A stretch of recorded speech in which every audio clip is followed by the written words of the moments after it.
성도 여러분 안녕하셨습니까? 네, 기쁜 안식일이죠? 네, 이 안식일에 여러분 마음속에 우리 하나님이 주시는 평강이 가득 임하기를 진심으로 기원합니다.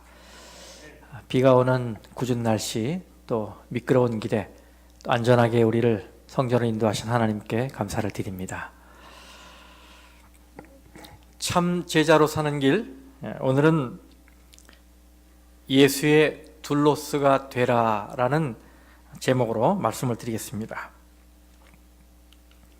여러분 무슨 사진인지 아십니까?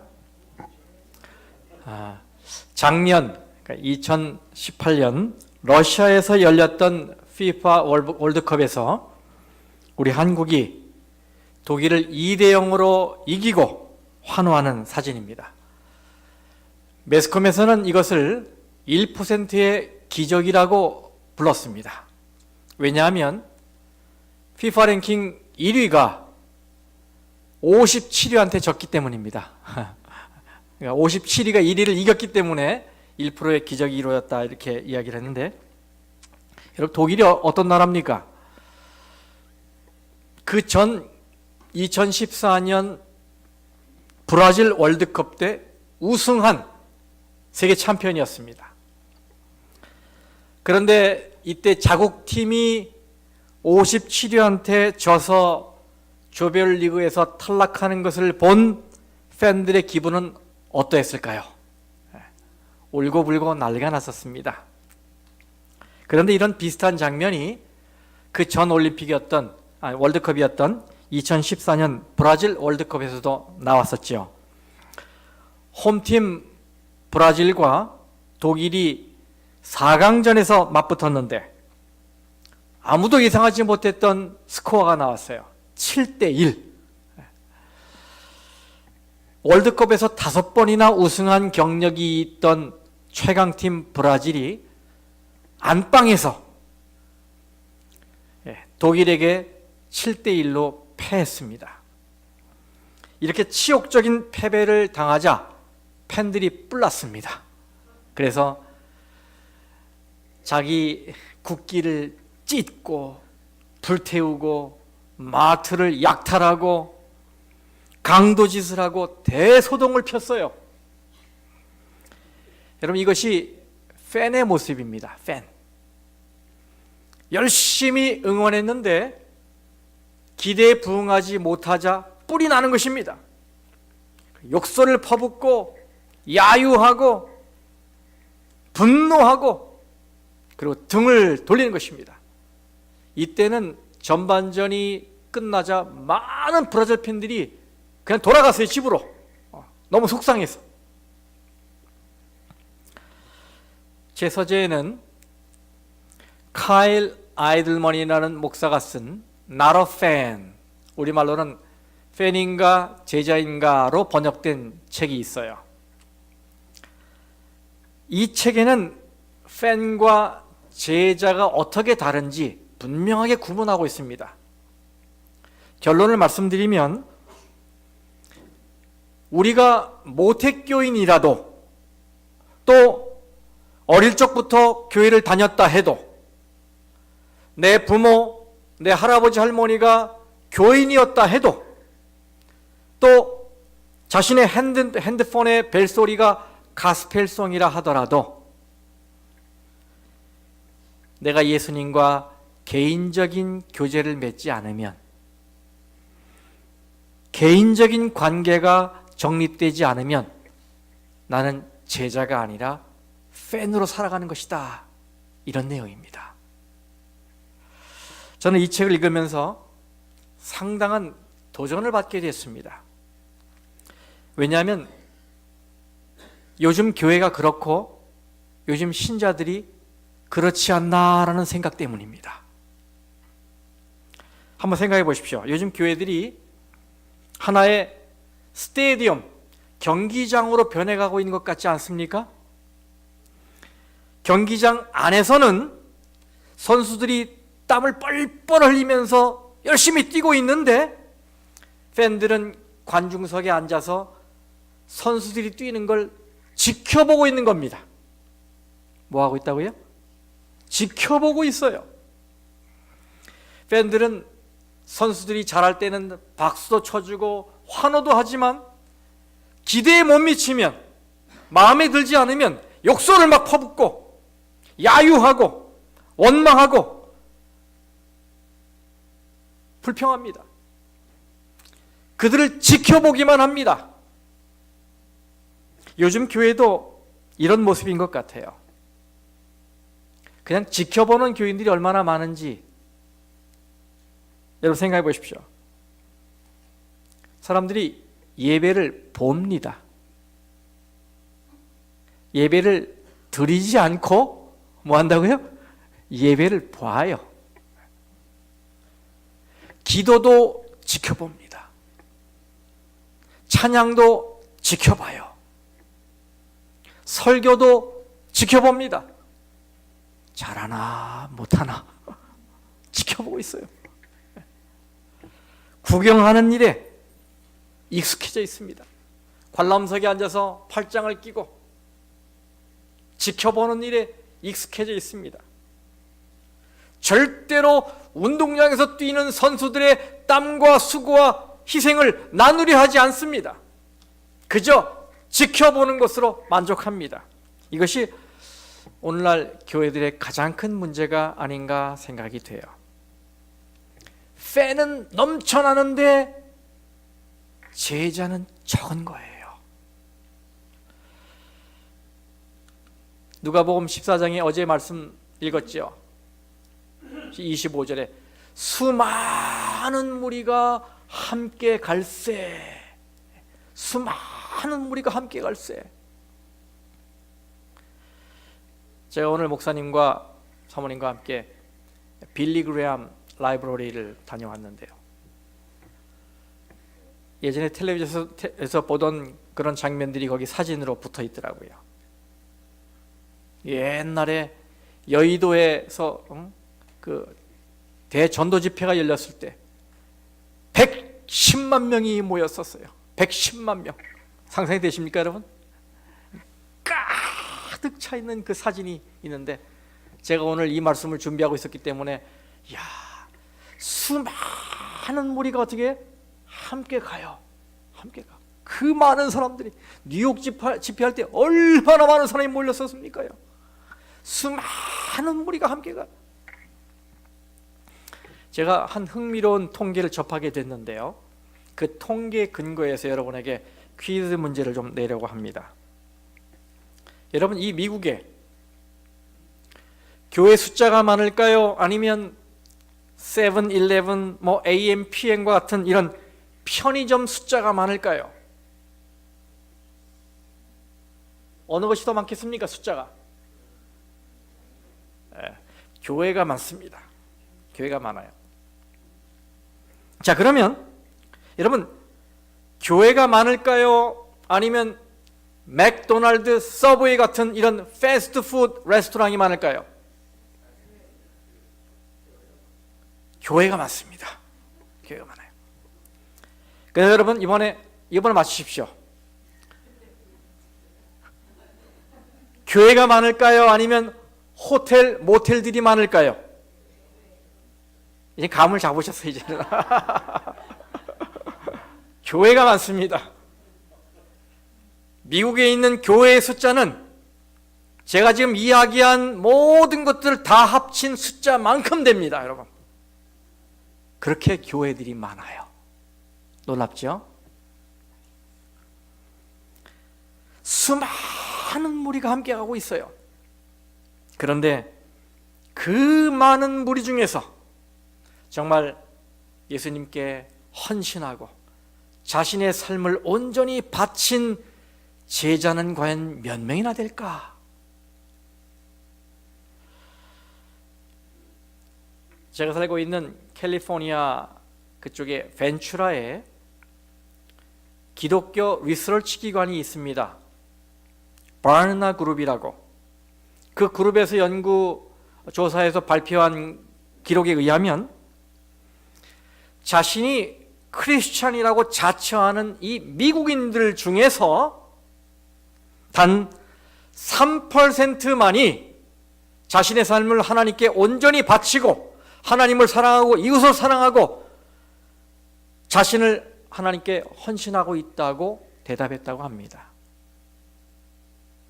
쉽게 말씀드리면 교인 100명이 있다 할 때 몇 명이? 단 3명만이 참 제자의 길을 걸어가고 있다는 말입니다. 100명 중에 3명. 이 샬롯 교회는 몇 퍼센트의 성도님들이 참 제자의 길을 걷고 있을까요? 여러분, 90%요? 좋습니다. 감사합니다. 우리 옆에 계신 분들에게 한번 물어보시기 바랍니다. 장로님, 집사님, 성도님, 그냥 교인의 길을 걷고 계십니까? 참 제자의 길을 걷고 계십니까? 한번 물어보세요. 옆에서. 자, 물어보세요. 네, 물어보십시오.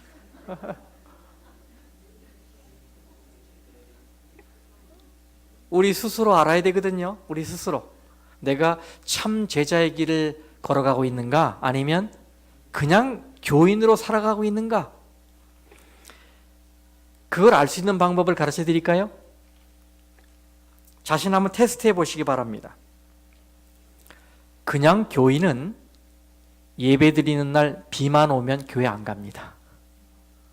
근데 오늘 비 오는 날 교회 오신 걸 보니까 우리 참 제자의 길을 걸으시는 것 같아요. 그냥 교인은 날씨만 조금 추워져도 교회 안 갑니다. 그냥 교인은 TV에서 내가 좋아하는 스포츠 중계를 하면 교회 안 갑니다. 그냥 교인은 친구가 LA에서 찾아오면 교회 안 갑니다. 그냥 교인은 기분이 조금 내키지 않으면 교회 안 갑니다. 그냥 교인은 머리가 조금 찌끄등하면 교회 안 갑니다. 그냥 교인은 오늘 설교를 어느 장로님이 하신다 그러면 교회 안 갑니다. 그냥 교인은 교회 입고 갈 옷이 마음에 안 들면 교회 안 갑니다. 머리 모양이 조금 이상해도 교회 안 갑니다. 그냥 교인은 응급 상황이 아닌데도 주치의가 오늘 오라고 그랬다고 교회 안 갑니다. 그냥 교인은 헌신하라고 직분을 맡기면 교회를 안 갑니다. 자, 나는 그냥 교인입니까? 아니면 참 제자입니까? 하지만 아무리 추워도 교회를 가고, 더워도 교회를 가고, 비가 와도 교회를 가고, 친구가 찾아오면 친구를 데리고 교회로 오고, 의사가 오라는 날이 안식일이면 다른 날로 진료를 약속하고 교회로 달려오고, 헌신하라고 하면 그걸 축복의 약속이라고 믿고 교회를 가고, 시간과 재정을 투자해서 헌신하는 분이라면 그분은 제자의 삶을 살고 있는 것이 틀림없습니다. 여러분은 어떤 분들입니까? 어제 우리는 어떻게 사는 것이 참 제자의 삶을 사는 것인지 살폈습니다. 예수님은 열성적으로 따라다닌 그 많은 사람들의 그 열심을 보고 만족하지 않으셨어요. 그 모인 모든 사람들이 한 단계 더 성장하길 바라셨어요. 그래서 도전적으로 참 제자의 모습을 제시하셨죠. 무릇 내게 오는 자가 자기 부모와 처자와 형제와 자매와 더욱이 자기 목숨까지 미워하지 아니하면 능히 내 제자가 되지 못하고. 그래서 어제의 설교 제목이 메시지였습니다. 어제 설교 제목이 뭐였습니까? 예수를 최우선에 두라. 이게 메시지였어요. 예수를 최우선에 두라. 이 세상에 예수님보다 더 귀한 것이 없는 자, 예수님을 그 누구보다도 그 무엇보다도 소중히 여기고 앞세우는 자, 그가 바로 예수님이 말씀하신 참 제자라고 말씀을 드렸어요. 오늘은 참 제자가 되는 두 번째 길을 살펴보겠습니다. 그 다음 절입니다. 누가복음 14장 27절 말씀. 좀 크게 색깔이 다른 부분을 같이 한번 읽어보겠습니다. 시작. 누구든지 자기 십자가를 지고 나를 따르지 않는 자도 능히 내 제자가 되지 못하리라. 뭐를 지고? 자기 십자가를 지고 예수님을 따르지 않는 자는 예수님의 제자가 되지 못하겠다고 말씀하셨어요. 누가복음 9장에는 이 말이 추가됐습니다. 이 말씀도 같이 한번 읽어보겠습니다. 9장 23절 시작. 또 무리에게 이르시되 아무든지 나를 따라오려거든 자기를 부인하고 날마다 제 십자가를 지고 나를 따를 것이니라. 아멘. 요즘 사람들은요, 편한 교회, 편리한 교회를 찾습니다. 사람들이 자기를 알아봐 주기를 바라는 신자들도 있지만, 제가 이렇게 보니까 사실은 더 많은 부류의 사람들이 제발 나를 아는 체 하지 말고 그냥 놔두십시오 하는 그런 신자들이더라고요. 군중 속에 묻혀서 눈에 띄지 않게 내가 하고 싶은 대로 내 편리한 방식대로 신앙생활하길 원하는 사람들이 많습니다. 그래서 만일 교회에서 그 이상을 요구하면 등을 돌립니다. 부담된다고, 스트레스가 된다고 등을 돌려요. 그리고 늘 떠날 준비가 돼 있어요. 교회를. 이 위치가 교회 쪽이 아니라 늘 떠날 준비를 하고 교회를 바라보고 있어요. 점점 일꾼이 돼서 누군가를 섬기고 희생하고 헌신하는 일에 참여하기를 원하지 않는 사람들이 많이 늘어나고 있어요. 이 증언의 말씀에는 이런 자들을 향해서 이렇게 지적하고 있어요. 가려 뽑은 기별 1권 382쪽인데요. 많은 사람들은 안락하고 태평하며 뭐가 없는? 십자가가 없는 신앙생활을 살면서 저들 자신의 영혼을 속이고 있다. 그러나 예수님이 원하시는 삶은 안락하고 태평하며 십자가가 없는 삶이 아니라 자기 십자가를 지고 예수님을 쫓는 제자의 삶이라고 성경은 말씀하고 있는 거예요. 그러면 예수님이 말씀하신 자기 십자가를 진다는 의미가 무엇입니까? 자기 십자가를 지라 그러니까 어떤 여집사님이 이런 말을 해요. 저는 평생 내 십자가가 내 남편입니다. 여러분 그렇습니까? 여러분의 남편이 여러분의 십자가예요? 여러분의 아내가 여러분의 십자가예요? 여러분의 자식이 여러분의 십자가입니까? 어떤 분은 가난이 십자가입니까? 어떤 분은 질병이 십자가예요? 그럼 그런 십자가를 지고 가면 예수님의 제자가 된다는 말씀일까요? 아닙니다. 십자가는 죽음의 형틀입니다. 그죠? 죽음의 형틀이에요. 그러므로 십자가를 진다는 말은 생명을 건 신앙을 말하는 거예요. 자신의 전 존재를 거는 신앙, 그런 신앙으로 해야 예수님의 제자가 된다는 그런 말씀인 것입니다. 편리함을 추구하는 신앙이 아니라 희생을 각오하는 신앙이에요. 자신의 욕망을 쫓는 신앙이 아니라 예수님의 뜻을 쫓는 신앙입니다. 자기는 사라지고 예수만 보이는 신앙, 그것이 바로 자기를 부인하고 제 십자가를 지고 예수님을 따라가는 자의 삶인 것입니다. 그런데 누구나 십자가를 져야 한다고 하면 마음에 부담을 갖습니다. 그렇죠. 마음에 부담이 돼.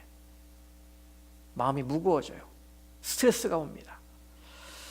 이 미국에서 가장 영향력 있는 목사 중에 헨리 블랙커비 목사가 있고 그 아들 리처드 블랙커비 목사가 공저한 Experiencing God, 하나님을 경험하는 삶이란 책의 16장의 제목이 God's Invitation Leads to a Crisis of Belief 저거예요. 저 우리말로 하면 하나님의 초청은 신앙의 위기 혹은 믿음의 갈등을 초래한다 이 말이에요. 이게 무슨 말입니까? 하나님의 부르심이 있을 때 신앙의 흔들림이 있게 될 거라는 말이에요. 무슨 흔들림입니까? 부르심이 있으니까 따라갈까 말까 흔들림이 있게 되는 거예요. 순종해야 되나 아니면 내 뜻대로 할까? 그 사이에서 방황하는 흔들림이 있게 되는 것입니다. 그럼 여러분, 하나님께서 왜 우리에게 이런 순간을 허락하시는 것일까요? 왜 흔들리게 하실까요? 그 이유는 우리가 가진 신앙이 어떤 신앙인지 바르게 정의 내리길 바라시는 거예요. 내가 지금 어떤 신앙을 가지고 있는가? 그리고 다음 단계의 신앙의 수준으로 올라가기를 바라시기 때문에 그런 순간들을 허락하시는 것입니다. 그래서 하나님의 부르심이 있을 때 이런 갈등을 겪게 되면 우리는 두 길 중 하나를 선택하게 됩니다. 한 길은 내가 늘 갔던 길이에요. 내가 늘 갔던 길을 갈 수 있습니다. 근데 또 다른 길은 내가 한 번도 가보지 않은 길이에요. 그래서 그 길을 가려면 예수님을 전적으로 의지해야만 갈 수 있는 길이에요. 내가 늘 가던 길은 익숙하기 때문에 도움이 필요 없어요. 그런데 한 번도 가보지 않은 길을 가려면 전적으로 예수님을 붙들어야만 그 길을 갈 수가 있어요. 블랙커비 목사가 말합니다. 우리가 신앙의 갈등에 직면하여 그 다음에 내리는 결정이 하나님을 향한 우리의 믿음을 결정짓는 것이다. 이렇게 말하고 있어요. 우리가 살면서 내 믿음을 결정짓는 순간들을 맞이하게 됩니다.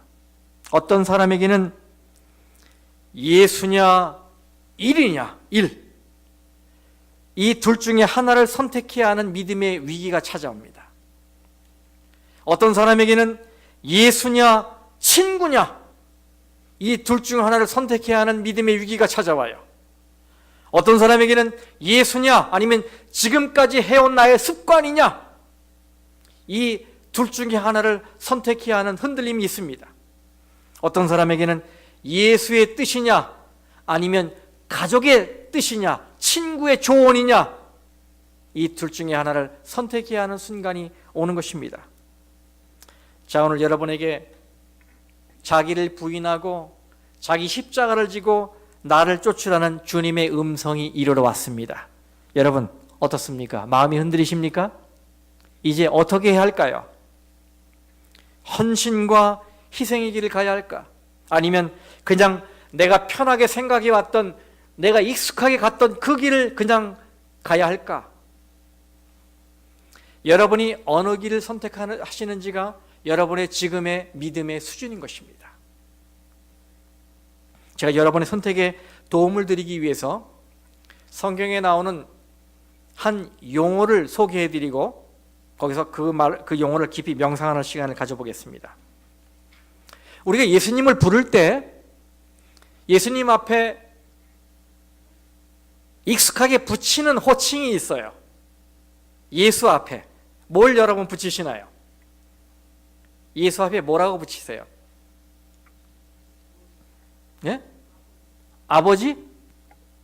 또 주 예수, 그리스도 예수, 주 예수.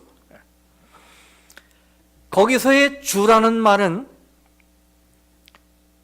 성경 원어로 하면 헬라어로 큐리오스 이런 말이에요. 여러분 한번 따라해 보실까요? 큐리오스. 그게 주 이런 말이에요. 이거는 영어로는 Lord, 주님, 주인님 이런 말이에요. 큐리오스라는 말입니다. 그럼 여기서 여러분에게 질문을 드릴게요. 예수님이 여러분의 주님이십니까? 다른 말로 예수님이 여러분의 주인이세요? 아멘 소리가 컸을까요? 작았을까요? 지금? 작았어요? 한번 생각해 보세요, 여러분. 우리가 기도할 때마다 주여, 주여 기도하고 있어요. 주님, 그게 주인님 이런 말이에요. Curious, Lord. 근데 여러분, 이 Curious라는 주님이라는 이 헬라어는 어떤 말과 굉장히 밀접한 관련을 맺고 있어요. 그 단어가 뭐냐면 둘로스라는 말이에요. 함께 따라해 보실까요? 둘로스. 둘로스. 이 큐리오스와 둘로스는 서로 반대 개념이에요. 반대 개념이에요. 이쯤에서 저를 좀 따라 하시기 바랍니다.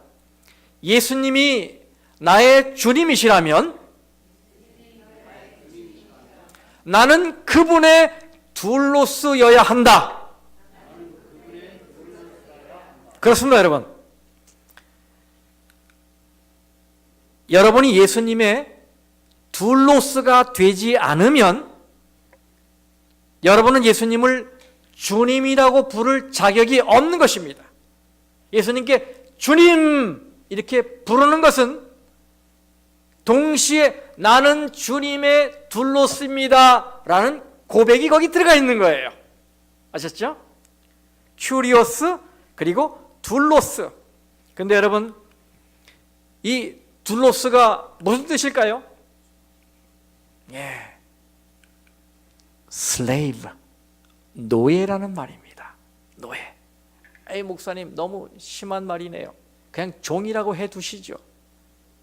예, 종과 노예는 비슷한 의미입니다. 노예제도가 폐지된 이 17세기부터 오늘날까지 종과 노예는 비슷한 개념으로 사용되고 있어요. 하지만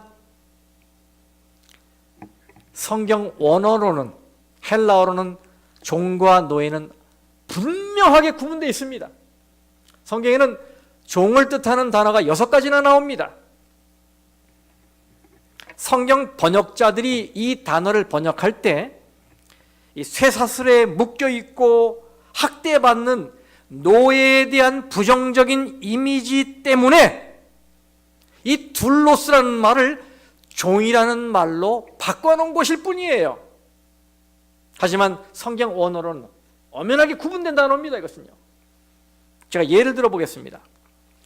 가나의 혼인잔치 때 요한복음 2장 5절에 그의 어머니가 하인들에게 이르되 랄 때 이 하인은 디아코노스라는 말이에요. 그 다음에 마태복음 8장에서 백부장이 예수님께 고쳐달라고 호소한 중풍 걸린 이 하인은 파이스라는 말입니다. 이렇게 여러 말들이 있어요. 종, 하인 이런 말들이. 그러나 이런 것들은 다 둘로스는 아닙니다. 종은 어느 정도 권리가 보장되어 있는 고용된 자를 말하는 것입니다. 그러나 노예는 자유가 눈꽃만큼도 없는 소유된 자를 말하는 것입니다. 주인의 손에 완전히 맡겨진 자예요. 우리가 설교 중에 우리는 예수님의 종입니다. 그러면 아멘 소리가 제법 나와요. 그런데 우리 예수님의 노예입니다. 그러면 시큰둥해요. 그 노예에 대한 부정적인 이미지가 신앙을 그렇게 만드는 것 같아요. 하지만 이건 엄연한 성경적 사실입니다, 여러분. 노예는 자기 소유가 없어요. 다 누구 겁니까? 주인 거예요. 노예는 자기 뜻이 없습니다. 다 누구 뜻대로 움직입니까? 주인 뜻대로 움직여야 합니다. 노예는 자기 삶이 없습니다. 그는 주인의 삶을 살아가야 하는 것입니다. 노예는 자기가 주장할 생명이 없습니다. 그의 생명은 주인의 손에 맡겨진 자입니다. 의탁된 생명일 뿐입니다. 그는 주인의 명령에 따라 사는 것입니다. 그러면서도 하루하루 사는 것이 주인이 베푼 은혜임을 알기에 감사하는 자예요. 예수님은 우리를 희망이 없는 죄의 노예, 사탄의 노예에서 희망 가득한 주님의 노예로 신분을 바꿔주셨어요. 사탄에게 예속되어 있을 때는 고통스럽고 부자연스럽고 그렇죠? 위험한 상태였지만은 예수님에게 예속되자 그 속에서 진정한 자유를 경험하고 안전을 경험하고 축복을 누리게 된 것입니다. 이것이 주님을 큐리오스, 주님이라고 부르는 우리의 정체성이에요. 이것이 바로 자기를 부인하고 제 십자가를 지고 나를 쫓으라는 말씀의 참 의미인 것입니다, 여러분. 그런데 여러분 이 말씀을 보십시오. 아주 심각한 말씀이 나오지요. 마태복음 7장 21절에서 23절. 나더러 어떻게 하는 자? 이걸 헬라어로 말하면 큐리오스 이 말이에요. 나더러 주여 주여 하는 자마다 다 천국에 들어갈 것이 아니요 다만 하늘에 계신 내 아버지의 뜻대로 행하는 자라에 들어가리라. 그날에 많은 사람이 나더러 이르되 주여 주여 큐리오스 우리가 주의 이름으로 쭉 나오죠. 행하지 아니하였나이까 하리니 그때 내가 저희에게 밝히 말하되 내가 너희를 도무지 알지 못하니 불법을 행하는 자들아 내게서 떠나가라. 말로는 큐리오스 주인님 이렇게 하면서 사는 걸 보니까 자기 뜻대로 자기 편리한 대로 자기를 만족시키며 신앙생활하는 사람들을 향해서 마지막 날에 예수님께서 주시는 아주 냉정하고도 그죠? 엄숙한 심판의 음성이 바로 이것인 것입니다.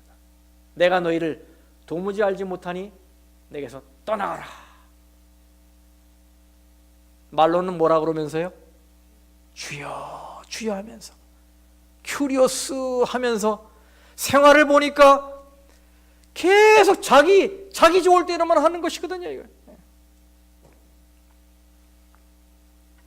그러므로 성도 여러분들이시여, 교회에 와서 예수님을 향해 주여 주여 이렇게 간절한 마음으로 주님을 찾는 것만으로는 충분하지 않습니다. 우리의 삶이 주님께 드려진 삶이 되어야 하는 것입니다. 우리의 소유를 주장하면 안 됩니다. 다 주님 거라는 신앙을 가져야 합니다. 내 뜻이 아닌 주님의 뜻을 쫓는 삶이 되어야 하는 것입니다. 내 생각이나 내 경험을 쫓는 것이 아니라 말씀에 뭐라고 되어 있는지 그 말씀을 쫓는 삶이 되어야 그 사람이 진짜 예수님을 주님이라고 부를 수 있는 자격을 갖춘 사람이 되는 것입니다, 여러분. 그러면 내 뜻과 주님의 뜻이 맞지 않을 때는 어떻게 해야 됩니까? 얘기해 보세요. 내 뜻하고 주님의 뜻이 맞지 않을 때는 어떻게 하면 돼요? 내 뜻을 버리면 되는 것입니다. 단순해요? 단순합니다. 내 뜻을 버리고 주님의 뜻을 따라야 하는 것입니다. 바로 그것이 아무든지 나를 따라오려거든 자기를 부인하고 자기 십자가를 지고 나를 따를 것이니라 라는 말씀의 의미인 것입니다. 그런데도 끝까지 자신을 고집하고 자신의 뜻을 따르면 뭐 하자는 거예요? 나 제자 될 마음 없어요. 그냥 교회만 들락거릴 교인으로 살아갈게요 라는 것과 똑같은 거예요. 여러분, 이 시간에 내 자신의 신앙을 솔직하게 주님 앞에 내놓고 고백해 보세요. 나는 지금 어떤 삶을 살았는지, 나는 그냥 교인의 삶을 살았는가, 아니면 제자의 삶을 살았는가? 여기 플로리다 올랜도에 가보면 거기에 CCC 세계본부가 있습니다. CCC는 국제대학생 선교회라는 이름을 가지고 있죠. 이 CCC는 윌리엄 브라이트 박사에 의해서 설립이 됐습니다. 흔히 빌 브라이트 박사라고 이렇게 알려지기도 한 인물이죠. 이 사람은 전 세계적으로 25억 부 이상이나 배포된 사영리, 즉 4가지 영적 원리라는 전도용 소책자의 저자이기도 합니다. 그는 또 이 지저스라고 하는 예수님 영화를 만든 사람이기도 해요. 이 영화는 전 세계 660개의 언어로 번역되어 기록을 보니까 42억 명이 시청했다고 합니다. 그리고는 종교계의 노벨상이라고 하는 템플턴 상을 받은 사람입니다.